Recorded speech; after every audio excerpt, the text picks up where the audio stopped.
আমি একটা বাক্য লিখতেছি, দেখো যে আই ওয়াজ, কি লিখলাম বাবা? I was born, BORN, I was born in 1996। এটার মানে হচ্ছে যে আমি 1996 সালে জন্মগ্রহণ করেছিলাম, তাই তো বাবা, তাই না? আমি কিন্তু 1996তেই জন্মগ্রহণ করেছি। হ্যাঁ, এখানে দেখো, তাহলে এই যে বর্নটা, এটা কিসে আছে বাবা বলো? ভিথিরিতে আছে। মানে আলোচনার যেটা বিষয়, এটা আসলে কোন টেন্সে আছে? এই বাক্যটা আসলে কোন টেন্সে আছে? আই ওয়াজ বর্ন ইন 1996, এই যে বাক্যটা, এটা আসলে কোন টেন্সে আছে সেটা একটু আমরা আলোচনা করার চেষ্টা করি। প্রেজেন্ট ইনডিফিনিটে আছে, পাস্ট ইনডিফিনিট। আচ্ছা, তোমার কনফিউশন দূর হয়ে যাবে। দেখো বাবা, তাহলে কি হচ্ছে? আই ওয়াজ বর্ন ইন 1996, মানে আমি 1996 সালে জন্মগ্রহণ করেছিলাম। এখন দেখো, পাস্ট ইনডিফিনিট টেন্সের গঠন কিন্তু সাবজেক্ট প্লাস V2, মানে পাস্ট ফর্ম। এখানে দেখো তো সাবজেক্টের পরে ওয়াজ আছে, ওয়াজ কিন্তু V2, ঠিক আছে, কিন্তু এই যে আবার এই যে বর্নটা V3, বিআর বোর বর্ন পড়ো নাই? পড়াইছি কিন্তু, V1 V2 V3। তার মানে ওয়াজের পরে তো V3 তো কোনোভাবেই টেন্সের গঠন অনুসারে 12টা টেন্স যে তুমি পড়ছো, বা এটা তো ওয়াজ কোন টেন্সের অক্সিলারি ভার্ব বলো? Past indefinite tense, sorry past continuous tense. আর পাস্ট ইনডিফিনিটের কিন্তু মানে ওয়াজ ওয়ার থাকে না, কিন্তু অনেক ক্ষেত্রে কি হয়, ওয়াজ ওয়ারটা মূল ভার্ব হিসেবে বসে, যেমন আই ওয়াজ এ স্টুডেন্ট, এটা কিন্তু পাস্ট ইনডিফিনিট টেন্স, তাই না? যেমন কি I was a student, I was a student, এটা কিন্তু পাস্ট ইনডিফিনিট টেন্স, কারণ এখানে এই যে ভার্বটা এখানে মূল ভার্ব হিসেবে আছে এবং এটা V2তে আছে, তাই না? ওয়াজের পরে কি এখানে V3 আছে? কও নাই। কিন্তু এই বাক্যটাতে দেখো যে আই ওয়াজ বর্নটা কিসে আছে? কও V3তে আছে। এখন যদি তোমাকে কেউ প্রশ্ন করে যে এটা আসলে কোন টেন্সে আছে, তুমি কিভাবে বলবা? তুমি কিন্তু বলছো যে এটা পাস্ট ইনডিফিনিটে আছে, কিন্তু পাস্ট ইনডিফিনিটের গঠন তো subject plus V2 plus extension.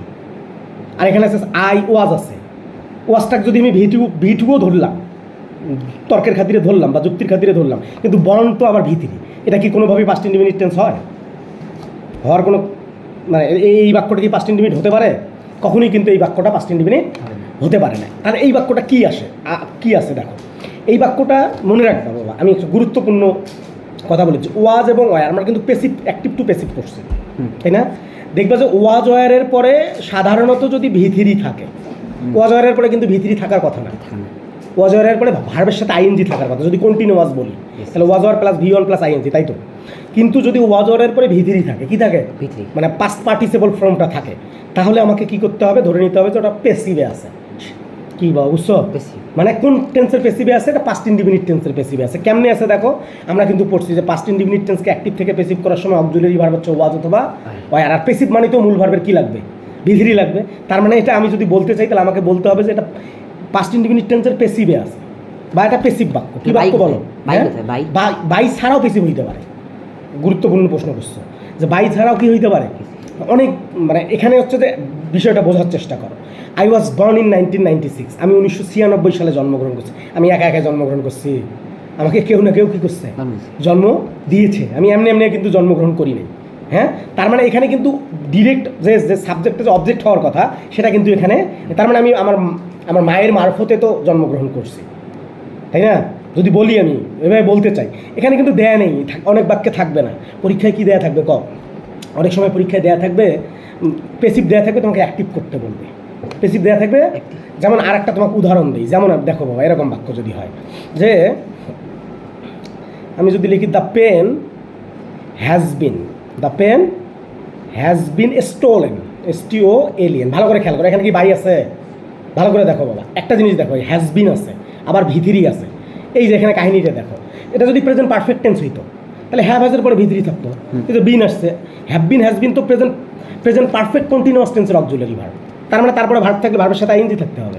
Continuous মানে আইএনজি, এখানে কি আইএনজি আছে? হ্যাঁ, তার মানে দেখো যে হ্যাজ বিনের পরে কি আছে বলো? V3 আছে। মানে হচ্ছে প্রেজেন্ট পারফেক্ট টেন্সকে যখন তুমি অ্যাক্টিভ থেকে পেসিভ করতে যাও তখন কিন্তু অক্সিলারি ভার্ব হ্যাভ বিন অথবা কি নিতে হয়। আর পেসিভ মানেই তো মূল ভার্বের V3।